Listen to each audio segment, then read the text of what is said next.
শবে কদরের রাতের নামাজের নিয়ম কি? শবে কদরের রাতের নামাজের কি নিয়ম? কয় রাকাত পড়বেন? প্রথম রাকাতে কোন সূরা পড়বেন, কতবার পড়বেন? দ্বিতীয় রাকাতে কোন সূরা পড়বেন, কত রাকাত পড়বেন? জানা আছে তো আপনাদের? জানা নাই? একজনও জানেন না? ইন্না লিল্লাহি ওয়া ইন্না ইলাইহি রাজিউন। হাজার হাজার মানুষের বিশাল সমাবেশ, আপনারা একজনও শবে কদরের নামাজের নিয়ম জানেন না? এটা তো খুব খারাপ কথা ভাই, নিয়ম তো জানতে হবে।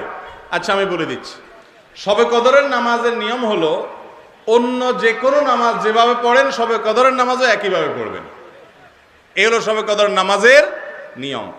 এমন কোনো কথা নাই যে শবে কদরের নামাজে প্রথম রাকাতে সূরা ফাতিহার পর অমুক সূরা এতবার পড়তে হবে, দ্বিতীয় রাকাতে ততবার পড়তে হবে, এরকম কোনো কথা কোরআন হাদিসে, এগুলা মন গড়া বিভিন্ন সিস্টেম, বিভিন্ন পদ্ধতির কথা, বিভিন্ন আপনার বাজারে নামাজ শিক্ষার বই নামে অনেক বই আছে, সব বই না, কিছু কিছু বই আছে, এইসব বইতে শবে কদরের নামাজ এত রাকাত, প্রথম রাকাতের এই নিয়ম, দ্বিতীয় রাকাতের ওই নিয়ম, এরকম বিভিন্ন কথা বলা আছে। এগুলো সব ভিত্তিহীন, মন গড়া, এগুলো কোরআন হাদিসে নাই। কোরআন হাদিসে লাইলাতুল কদরে অন্য রাতের মতো আপনি নামাজ পড়বেন, একটু লম্বা সময় নিয়ে পড়বেন।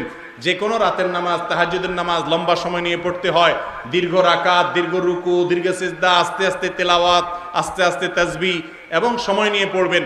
দুই রাকাত করে পড়বেন, যে কোনো সূরা দিয়ে পড়তে পারেন, একবার পড়বেন না দুইবার পড়বেন সূরা ফাতিহার পরে সূরা, এটা আপনার ব্যাপার, কোনো সূরা নির্ধারিত না। আপনি লাইলাতুল কদরের একটা জিনিস নির্ধারিত, সেটা হলো একটা দোয়া হাদিসে বর্ণিত হয়েছে, আম্মা জানা আয়েশা রাদিয়াল্লাহু তাআলা আনহাকে নবী করিম সাল্লাল্লাহু আলাইহি সাল্লাম শিক্ষা দিয়েছেন, তুমি যদি লাইলাতুল কদর পাও তাহলে দোয়া করবা। কি দোয়া? আল্লাহুম্মা ইন্নাকা আফুউন তুহিব্বুল আফওয়া ফাআফু আন্নী। আল্লাহ আপনি ক্ষমাশীল, ক্ষমা করতে ভালোবাসেন, অতএব আমাকে ক্ষমা করে দেন। ক্ষমা করতে ভালোবাসেন, অতএব আমাকে ক্ষমা করে দেন। এই দোয়া পড়বেন লাইলাতুল কদরে। এছাড়া আল্লাহর কাছে যে কোনো দোয়া করবেন, দুই রাকাত করে নামাজ যতটুকু পারেন তৌফিকুল্লাহ পড়বেন। কোনো সূরা কেরাত নিয়ম নির্ধারিত নাই, সারা রাত আপনি দোয়া করবেন, ইবাদত করবেন।